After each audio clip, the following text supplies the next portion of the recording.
Bonjour et bienvenue dans votre revue de presse JV quotidienne. Moi c'est Bruno Roquin. Bienvenue pour votre dose matinale journalière de news JV. Hier, en fin d'après-midi, PlayStation, via son organe de communication, le PlayStation Blog, nous en dit plus sur la technologie Tempest 3D Audio-Tech de sa PlayStation 5 avec un casque compatible. Son surround virtuel sur téléviseur disponible ultérieurement. Alors ça c'est très intéressant puisque vous savez que Sony a communiqué beaucoup sur ce son 3D. Donc la communication là se fait via le blog, c'est pas la première fois. C'est la directrice senior PlayStation VR eSport, licence et marketing concernant les périphériques chez Sony, Isabelle Tomatis, qui nous cause de cela et qui nous dit qu'à moins de 2 mois du lancement de la PlayStation 5, nous sommes impatients de proposer à nos fans une nouvelle expérience de jeu plus immersive. Nous avions déjà évoqué les sensations de jeu plus réalistes que procure la manette sans fil DualSense. Aujourd'hui, nous allons nous attarder sur la technologie Tempest 3D Audio-Tech en vous indiquant comment elle va révolutionner l'environnement sonore des jeux vidéo et comment en profiter. Donc il y a le casque micro sans fil Pulse 3D bientôt disponible qui a été conçu pour exploiter au maximum l'audio 3D. Nouvelle image ci-dessus, c'est sur le blog. Si vous écoutez la version YouTube ou sur Instagram en IGTV de la revue de presse JV, vous aurez les petites images qui vont bien avec. Donc on nous fait la pub du design élégant. Ce casque offre une expérience exceptionnelle sur PS5 et PS4. Oui, il plongera les utilisateurs de la PS5 dans une ambiance sonore hors du commun, mais il existe d'autres moyens de profiter de l'immersion dont nous vous parlions dans notre dernier communiqué, etc. etc. On pourra donc utiliser l'audio 3D sur la PS5 avec le casque, donc en le branchant à la console, ou sur une manette DualSense. Si l'utilisation d'un casque est actuellement indispensable pour profiter pleinement de l'audio 3D sur PS5, comme le mentionnait Marc Cerny, en mars dernier, nous travaillons également sur un son surround virtuel qui sera diffusé directement par les haut-parleurs des téléviseurs.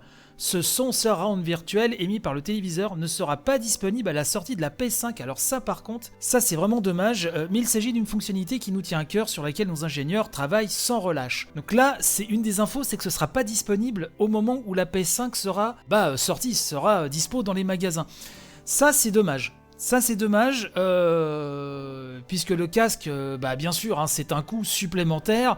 Ce qui était intéressant, c'était aussi d'entendre le son via la télé, une télé tout à fait classique, comme vous avez chez vous, comme j'ai chez moi, qui simule comme ça une ambiance 3D, un rendu 3D. J'avais vraiment hâte de voir comment justement ils allaient s'en sortir là-dessus, savant du rêve, si ça marche bien, mais c'est pas dispo à la sortie de la console. Donc ça c'est vraiment dommage. On nous dit qu'en attendant on peut profiter de la Techno Tempest 3D Audio-Tech sur de nombreux jeux PS5 avec un casque compatible. Les fonctionnalités audio 3D concerneront plusieurs titres, notamment Marvel's Spider-Man Miles Morales, le remaster de Spider-Man, Astro's Playroom, Gran Turismo 7, Returnal, Destruction All Stars, Demon's Souls, Ratchet & Clank, Rift Apart, Sackboy, Big Adventure, Resident Evil 8, ça à mon avis ça va bien donner, et beaucoup d'autres. Bon, on espère en tout cas, vu que c'est l'une des features quand même de la console. Le billet de ce blog se termine par quelques petites phrases de marketing bien senties. De toute façon, le son 3D, c'est toujours très compliqué de vendre du rêve là-dessus sans vraiment l'essayer. Donc ça, ce sera dans les bandes de démos en magasin, et pour ceux qui achèteront la console, les early adopters, comme on dit, les premiers acheteurs qui feront état des sensations qu'ils ressentiront là-dessus. Mais on retiendra que c'est quand même dommage que le son 3D directement diffusé par l'écran de télévision, ça ne sera pas donc dispo Day One. Dans un premier temps, il faudra passer par le casque.